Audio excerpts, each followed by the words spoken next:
मरना यहाँ। हमने कहा अपने बेटा बेटी को कि नौकरी कर लो उधर ही।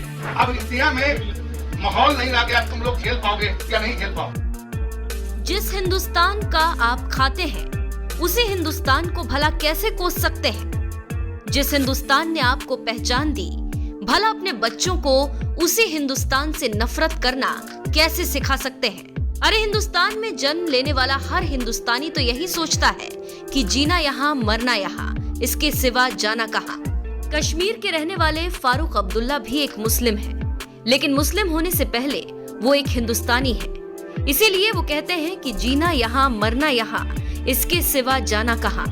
यहाँ मरना यहाँ, इसके सिवा जाना कहाँ।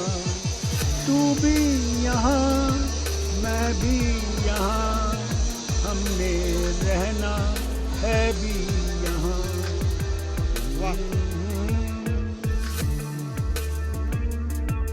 लेकिन जिस लालू यादव को बिहार की जनता ने मुख्यमंत्री बनाया, उसी लालू यादव की पार्टी के कद्दावर नेता और बिहार के पूर्व मंत्री अब्दुल बारी सिद्दीकी अपने बच्चों को आजकल सलाह देते हुए कह रहे हैं कि मेरा एक बेटा है जो हार्वर्ड यूनिवर्सिटी में पढ़ रहा है और एक बेटी है जो लंदन स्कूल ऑफ इकोनॉमिक्स से पढ़ी है। मैंने उनसे कहा है कि वे विदेश में नौकरी तलाशें और हो सके तो विदेशी नागरिकता भी ले लें, क्योंकि अब भारत में माहौल नहीं रह गया है कि तुम लोग झेल पाओगे। बेटा अभी हार्वर्ड में पढ़ रहा है, बेटी लंदन स्कूल ऑफ इकोनॉमिक्स से पास आउट कर। हमने कहा अपने बेटा बेटी को कि नौकरी कर लो उधर ही। अब इंडिया में माहौल नहीं रह गया, तुम लोग झेल पाओगे या नहीं झेल पाओगे। मेरा एक बेटा है और एक बेटी है। बेटा अभी हार्वर्ड में पढ़ रहा है, बेटी लंदन स्कूल ऑफ इकोनॉमिक्स से पास आउट कर। तो जो देश का माहौल है, अब आप कहिएगा भाई आप तो खुद हो या। तो हमने कहा अपने बेटा बेटी को कि नौकरी कर लो उधर ही, अगर सिटीजनशिप भी मिले तो ले लेना। अब इंडिया में माहौल नहीं रह गया, तुम लोग झेल पाओगे या नहीं झेल पाओगे। ये बात अपने बाल बच्चों को कहेगा कि अपना मातृ वतन, अपनी मातृभूमि को छोड़ दो। ये दौर आ गया। लालू यादव की पार्टी के कद्दावर नेता अब्दुल बारी सिद्दीकी को इसी हिंदुस्तान के राज्य बिहार ने मंत्री बनाया, उन्हें एक पहचान दी, और आज यही अब्दुल बारी सिद्दीकी अपने बच्चों को हिंदुस्तान छोड़ने की सलाह दे रहे हैं और कह रहे हैं कि हिंदुस्तान में उनके रहने लायक माहौल नहीं है। अपने बच्चों को ऐसी सलाह देने वाले आरजेडी नेता अब्दुल बारी सिद्दीकी अब इसी बयान की वजह से बुरी तरह से घिर गए। यहाँ तक कि उनके खिलाफ देशद्रोह का मुकदमा चलाने की बात तक कही जा रही है। Times now Navbharat TV channel पर एक डिबेट के दौरान इस्लामिक स्कॉलर अतीक उर रहमान तो इस कदर भड़क गए कि उन्होंने कहा कि अब्दुल बारी सिद्दीकी पर देशद्रोह का मुकदमा चलना चाहिए। इन्होंने देश के साथ भद्दा मजाक किया है। कोई मुसलमान देश में डरता नहीं है और न ही कोई मुसलमान अपना देश छोड़कर कहीं जाना चाहता है। अतीक उर रहमान ने आरोप लगाते हुए कहा कि अब्दुल बारी सिद्दीकी साहब जनता का पैसा लूटकर अपने बच्चों को विदेश में पढ़ा रहे हैं। मैं तो कहता हूं कि इनके क्षेत्र के लोगों को ही इनके घर के बाहर धरना देना चाहिए।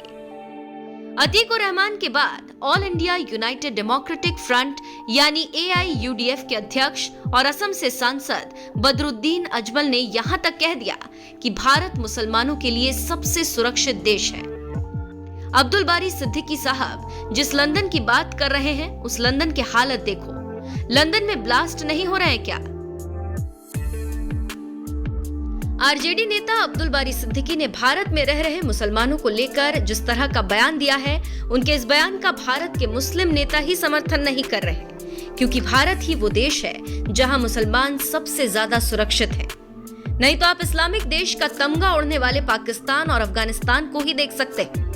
मुस्लिम देश होने के बावजूद वहां मुसलमानों की क्या हालत है। पाकिस्तान में जहां दिन दहाड़े बम धमाके किए जा रहे हैं, शिया मुसलमानों को मारा जा रहा है, तो वहीं दूसरी तरफ तालिबान शासित अफगानिस्तान में तो लड़कियों को पढ़ने पर भी रोक लगा दी गई। इन दोनों देशों से तो कहीं बेहतर हिंदुस्तान के मुसलमान हैं, जिन्हें इतनी आजादी है कि वो हिंदुस्तान में रहकर हिंदुस्तान को ही बदनाम कर सकते हैं और अपने बच्चों से कह सकते हैं कि हिंदुस्तान में उनके रहने लायक माहौल नहीं है। हो सके तो विदेश की नागरिकता ले लो। ऐसा बयान देने वाले अब्दुल बारी सिद्दीकी के बारे में बहरहाल आपका क्या कहना है? अपनी राय हमें कमेंट कर जरूर बताएं। साथ ही देश की दिग्गज हस्तियों ने इस मामले पर क्या कुछ कहा, आइए आपको सुनाते हैं। तरीके से उन्होंने इस देश के साथ जो अपनी भावना रखी है, ये जो सांप्रदायिकता के रंगने वाले ऐसे नेताओं का असली चेहरा अब देश की जनता और बिहार की जनता देख रही है कि इस नेताओं के चेहरे के अंदर कितने सांप्रदायिक रंग चढ़े हुए थे, आज वो समझ रहा है। और यह इसी प्रकार का वातावरण करके, समाज को बांट करके, इस प्रकार के भय और आतंक के सहारे इन लोगों ने राजनीति की शुरुआत की थी, विभाजनकारी राजनीति के रास्ते ले जाने की शुरुआत की थी। आज उनका असली चेहरा देश और राज्य की जनता देख रही है। देख रहे थे भारतीय जनता पार्टी के एक नेता का बयान। उन्होंने अब्दुल बारी सिद्दीकी को सलाह दिया है कि ऐसा है तो पाकिस्तान चले जाएं। अब देश में जो शासन चलाने वाली पार्टी है वो इस बात पर चिंतन नहीं कर रही है कि अब्दुल बारी सिद्दीकी जैसा आदमी जो है इस तरह की बात कैसे कह रहा है। याद होगा आमिर खान ने भी एक बार इस तरह की बात की थी और उसको भी यही जवाब मिला था कि पाकिस्तान चले जाएं। तो देश का माहौल ऐसा है कि एक बड़ी अल्पसंख्यक आबादी जो है उसके मन में ऐसा भाव आ रहा है कि इस देश में हम सुरक्षित नहीं हैं और बेहतर होगा कि देश से हम बाहर चले जाएं। उसके बारे में आपको कोई चिंता नहीं है।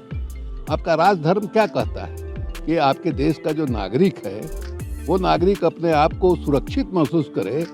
इस बात का माने इंतजाम करना और ऐसा माहौल बनाना वो आपकी जवाबदेही है, सरकार की जवाबदेही है।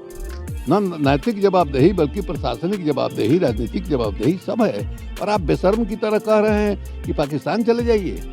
अति पिछड़े भाइयों के संबंध में नहीं आई, मुस्लिम अल्पसंख्यकों के संबंध में आई, ये दुनिया जानती है। इस बीच में सुरक्षा का जहां तक मामला है, हॉर्न बजा दिया। कई राज्यों में हुआ कि अगर गुजर रहा हॉर्न बजा दिया तो लपड़ थप्पड़ भी किया गया और उसको कॉमनल रंग दे दिया गया। मोटरसाइकिल से अगर किसी को धक्का लग गया तो भाई धक्का लग गया तो धक्का लगा है, उसको भी कॉमनल रंग दे दिया जा रहा है। अब इस मोड़ पर आदमी पहुंच गया है कि भाई घर जला दो, मकान जला दो, मॉब लिंचिंग कर दो। अदालत भी देख रही है, कानून भी देख रहा है, प्रशासन भी देख रहा है। और थाना में जाओ तो एफआईआर भी ना हो, कोई कार्रवाई भी ना हो। तो अब तो ज़रूरत इस बात की आ गई है कि मुस्लिम अल्पसंख्यकों के लिए ठीक उसी तरह एक कानून बना देने की ज़रूरत है जिस तरह से SC/ST एक्ट बना हुआ है।